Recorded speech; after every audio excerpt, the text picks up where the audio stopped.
যুদ্ধবিরতিতে রাজি ইউক্রেন, যা বললেন এরদোয়ান।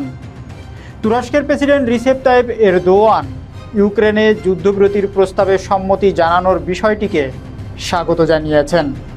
আঙ্কারায় পোল্যান্ডের প্রধানমন্ত্রী ডোনাল্ড টাস্কের সঙ্গে এক যৌথ সংবাদ সম্মেলনে তিনি বলেন, তুরস্কের অবস্থান শুরু থেকেই স্পষ্ট, তারা শুধু শান্তি চায়। এদিকে প্রেসিডেন্ট ভ্লাদিমির জেলেনস্কি এক্সে দেওয়া পোস্টে জানান, ইউক্রেন শান্তি প্রতিষ্ঠায় অংশীদারদের সঙ্গে দ্রুত কাজ করতে প্রতিজ্ঞাবদ্ধ।